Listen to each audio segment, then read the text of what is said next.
I know firsthand that obedience isn't always glamorous. It cost me comfort, control, and certainty because I went through a lot of trials from being obedient. The warfare was real from being obedient, but it also gave me clarity, it gave me purpose, and a front row seat to God's faithfulness. I realized then and there that God was asking me for complete submission and complete sacrifice.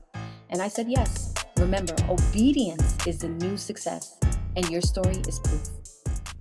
Hello, everyone, and welcome to the Called and Courageous podcast hosted by Meme Mulugeta, and I am your special guest invited. Very honored to be here, guest host, folks, Rory Paquette. This is the Called and Courageous podcast. This is brought to you by the one and only publishing, Mimi's company. And folks, we have a fantastic guest with us today, and that's right, it is, in fact, Meme Mulugeta. So, Mimi, how are you doing today? I'm doing well, blessed and highly favored. How are you, Rory? Wonderful, blessed and highly favored. I love that. I'm better than I deserve. Kind of how I feel right now, but it's all good. So, how are things going with the one and only publishing? You want to give everybody a little info on that, just because it sounds like you're doing beautifully. Yeah, really excited. We officially hit our 1 year mark as of this month. So we're so excited about that. And there's so many new things on the horizon. We're building an agency for authors who want to turn their books into businesses.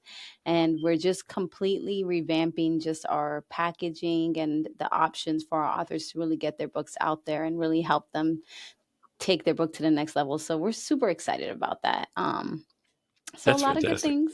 Yeah.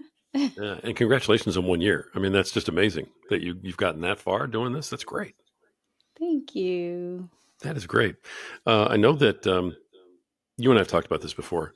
There are so many people out there who feel like they have a book in them. And I think just about everybody, if you asked them, hey, would you like to write a book if you had the chance? I think everybody would probably say, I'd love to. Yes, I'd love to. But, so many people decide not to. For one reason or another, they kind of say, hey, well, maybe I'm not, no one cares what I have to say. Or they suffer from that imposter syndrome. I'm not important enough. Why is it that so many of us that have such a great story say, hey, I'm not actually going to write a book? Yeah. I think there's always a number of reasons why a person decides not to write their book, but I think you hit the nail on the head. The first and biggest reason is they don't feel like they're important enough and they don't feel like they have something like big enough to say that is worth putting it in a book.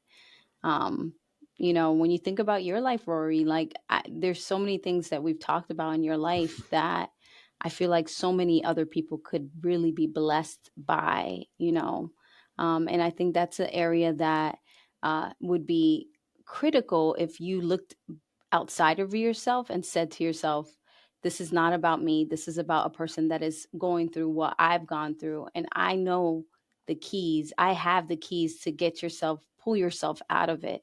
So I'm going to share for that one person, right? Hmm. But it's not easy to have that mindset. No, and I like that though because it's almost like it has to be about serving and about sharing your story to help somebody else, not necessarily because you want to write a book. Yeah. And, a lot of people think about the return on investment. Like, am I going to make the money back that I've put in creating the book, the time that I've put in creating the book? But how can you put a price on someone's life? If Hmm. something that you have to share or that you've been through is going to help someone's life in an astronomical way or even just a small way, is there a price that you could put on that? Wow, yeah. I mean, how do you make that decision? Yeah. I honestly like I would say this when I wrote my book, I didn't really want to write it. I didn't want people to really know about my life because one, it was embarrassing, some of the things that I had gone through, and I've created such a reputation or a front of who I was, and to be raw and honest in my book was nerve wracking. And I told the Lord, if it could touch one person, I feel like I've done what I was supposed to do. And sure enough, maybe about a month into getting, once my book was published, someone sent me an email and they said, "Your book changed my life and brought me closer to the Lord." Hmm. And to me, it felt like a crazy feeling, like, oh my goodness, this one thing that I hated doing in the process and that I dreaded putting out to the world helped one person. I don't know this person from Adam, but it was such an empowering feeling, and knowing that I did that. Did I make hundreds and thousands of dollars from selling my book? Absolutely not. But I did help that one person by just being me, and I just wish people who knew they had a book in them had that heart to just focus on the impact rather than the ROI. Hmm. I know the ROI is something people talk about all the time. I got to put this time in and that time in. Um, if I take a look at my life, I've been here for a long time. I'm an old dog, so I've been on this earth a while. I could probably write 4 or 5 different books about the different things that I've done and that I've had happen to me or that I've pursued in my life. Um, how does somebody go about kind of like saying, well, hey, I could write about being a youth coach, you know what I mean? And I could write about, wow, being a real estate expert because I happen to be. I could write about being a podcaster because I have 5 of them. How do I decide where's the book coming from? All right, before we dive back in, I want to pause for just a moment and speak to the author in you. That book on your heart isn't just an idea, it's an assignment. God didn't give you that story, that message, that testimony for it to stay locked inside of you. Someone is waiting for your obedience and your words. I'm here to walk with you step by step to bring it from vision to published reality. So don't wait for the perfect time, because the time is now. Let's be obedient together. Visit the one and only publishing.com and let's write your book. Now let's get back to the conversation. Yeah, I'm a firm believer of writing multiple books. I love Ah. that idea, but if you wanted to have your banger, like that book that you like leave the earth without, right? I would almost always say let the book tie to your purpose. So what that looks like is, Rory, how many people come to you and say like, "Oh, you have multiple podcasts? I would love to start a podcast. Can you show me how to create a podcast?" How many times have people come to you and said that to you? Hundreds, right? Yeah, lots, Right. lots and lots. And how many times have people like turn to you when they are having issues with their podcast and they're like trying to pick your brain and understand or get some clarity on certain things? How many times have people reached out to you about that? All the time. Yeah. Yep. And you are in fact already living out your purpose. But what you will find in each and every person, there is something that people come to that person for. It could be for money, it Mm. could be for advice, it could be for business help, it could be for anything. But you're usually answering those same questions over and over, or you're usually the go-to for something specific. If you can put that on paper and multiply it to the world so that it precedes you before you even walk in a room, that's the book that you want to first write. Phew. Wow, that's the banger, huh? That's the big one Yeah, that that's your banger. I love it, love it, love it. All right, the book vernacular. All right, from the publisher over here. Absolutely. That is such a powerful way to describe that. It's such a powerful statement about what a book can mean and where it comes Yeah. from. And I think so many people, when they look at writing a book, they feel like, oh, I have to have an outline, and it's got to have a story, and I've got to have this. And it seems as though the most powerful book is just going to come from you, your purpose, and what you're called to do. Yeah. Yep. I find that is where the biggest impact is. When someone is actually thinking about ROI, I'm always referring to, well, what is your purpose? What has God called you to? Sometimes you might have a skill or you might have a gift in something. Like I have a client that is really good at building businesses, and that's something that she's passionate about. She feels like she's been called to it, and she already has an established business, but no one knows who she is, right? So they Mm. don't know her backstory.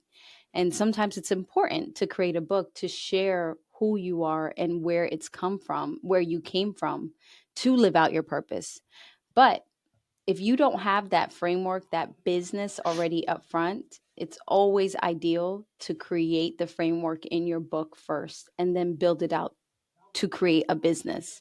So when I think about return on investment, you want a book that can actually help you walk through the purpose of your life. And it could potentially be a business, it could potentially be courses, it could potentially be your ability to do a coaching or live or some type of formula where you're turning this book into consistent income outside of just selling your book. So Nice.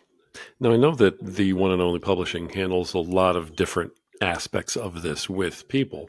If I'm sitting over here and I'm trying to kind of get my purpose right, and I'm trying to, figure out through that, how am I going to have the biggest impact on writing this book?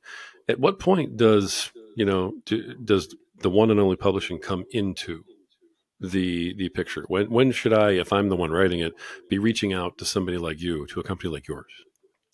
I like to be part of the journey from day one, to be honest with Wow. you. Because first and foremost, it's very disheartening when a person spends a lot of time writing their book and then they bring it over to us and we have to go through developmental editing, which is like the overall editing. Like, is the structure right? Did the words come out right? Are they describing, are they showing versus telling in their communication?